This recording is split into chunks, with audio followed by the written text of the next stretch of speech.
A limited is studying the possible acquisition of B limited by way of merger. तो A limited है वो B limited को acquire करना चाहता है। और फॉलोइंग डाटा हमें यहाँ पे दे रखा है फॉर्म ए का, फॉर्म बी का, दोनों का। आफ्टर टैक्स का अर्निंग दे रखा है, नंबर ऑफ इक्विटी शेयर्स हमें दे रखे हैं और मार्केट प्राइस पर शेयर भी दे रखा है। अब देखो आफ्टर टैक्स अर्निंग्स भी हमें दे रखी है और नंबर ऑफ इक्विटी शेयर्स भी हमें दे रखा है, तो हम ईपीएस भी आराम से निकाल सकते हैं। तो हमने ईपीएस भी यहीं पे, हमने नहीं मतलब मैंने निकाल करके लिख दिया है यहाँ पे। फर्स्ट पार्ट में हमसे क्या पूछ रहा है, if the merger goes through by exchange of equity shares and the exchange ratio is set according to the current market prices, what is the new earnings per share for A limited. कह रहा है कि जो merger होता है वो exchange के through होता है, ठीक है। तो जो एक्सचेंज रेशियो और जो एक्सचेंज रेशियो है वो मार्केट प्राइजेस के अकॉर्डिंग होता है, यानी जो एक्सचेंज रेशियो के फॉर्मूले में जो पैरामीटर होता है ना, वो पैरामीटर है हमारा यहाँ पे मार्केट प्राइस।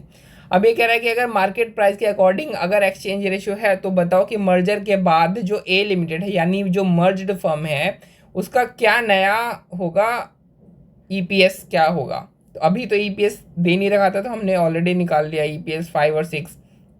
तो ए लिमिटेड का भी कितना 5 है। तो अब देखते हैं मर्जर के बाद का ईपीएस क्या होगा। तो देखो मर्जर के बाद का अगर हम ईपीएस निकालना है तो ये फॉर्मूला होता है, अर्निंग्स दोनों की अर्निंग्स को प्लस कर दो, डिवाइड बाय दोनों जो मर्ज फॉर्म है उसमें टोटल नंबर ऑफ शेयर्स कितने होंगे, तो उसका फॉर्मूला होता है ये। तो अर्निंग्स तो 10 लाख और 3 लाख 13 लाख की अर्निंग्स हो गई। और नंबर ऑफ शेयर्स देखो तो नंबर ऑफ शेयर्स तो जो ए लिमिटेड में जो ओरिजिनली है वो तो मर्ज फॉर्म में भी रहेंगे, कितने 2 लैक्स। हाँ, ये जो बी लिमिटेड है इसको कितने नंबर ऑफ शेयर इशू किए जाते हैं अब हमें देखना पड़ेगा। तो 50,000 नंबर ऑफ शेयर हैं बी के, और हर 75 शेयर के लिए 60 शेयर इसको दिए जाते हैं। अब ये एक्सचेंज रेशियो मैंने कैसे बनाई, इसने बोला कि जो एक्सचेंज रेशियो है ना वो करंट मार्केट प्राइस के बेस पे है। तो जो एक्सचेंज रेशियो होता है उसका फॉर्मूला क्या होता है, parameter of target company divide by parameter of acquired company. Parameter क्या, पैरामीटर है मार्केट प्राइस, तो टारगेट कंपनी की मार्केट प्राइस क्या है, टारगेट कंपनी है बी, तो इसकी मार्केट प्राइस हो गई 60 और इसकी हो गई 75, यानी हर 75 शेयर के लिए इसको 65 शेयर मिलेंगे। तो 60/75 एक्सचेंज रेशियो हो गई। तो इसको कितने नंबर ऑफ शेयर्स मिले वो आप इसको सॉल्व करके कर लोगे तो आपको पता चल जाएगा।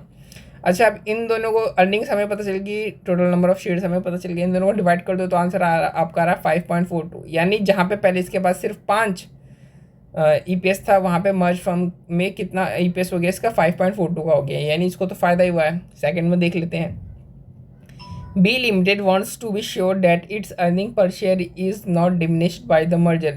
जो बी लिमिटेड है यानी जो टारगेट कंपनी है वो ये सुनिश्चित करना चाहता है कि मर्जर करने के बाद यानी मर्जर होने के बाद उसका जो ईपीएस है वो क्या हो, डाइल्यूट ना हो यानी कम ना हो, वो ये बी लिमिटेड इंश्योर करना चाहता है।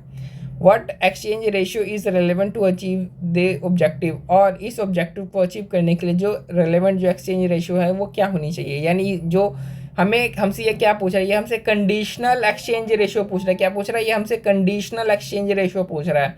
अच्छा, और ये कंडीशन किसके द्वारा पोज किया गया, ये कंडीशन टारगेट कंपनी के द्वारा पोज किया गया है। तो जब भी कंडीशन टारगेट कंपनी के द्वारा पोज किया जाता है तो जो एक्सचेंज रेशियो होता है उसमें कोई भी चेंज नहीं आता है। हाँ, उसका जो कंडीशन जो होता है वो उसका पैरामीटर बन जाता है एक्सचेंज रेशियो का। तो फॉर्मूला तो यही होता है।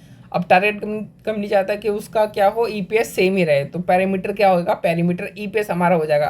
तो देखो पैरामीटर क्या हो जाएगा, पैरामीटर ईपीएस हो जाएगा। तो ईपीएस ऑफ टारगेट कंपनी कौन सी है, बी लिमिटेड, तो EPS of B limited divide by EPS of A limited. और ईपीएस हमने ऑलरेडी निकाल रखा कितना है 6/5, तो 6/5 हो गया आपका। तो ये एक्सचेंज रेशियो हो गया हमारा, कंडीशनल एक्सचेंज रेशियो कौन सा हुआ 6/5 का हो गया।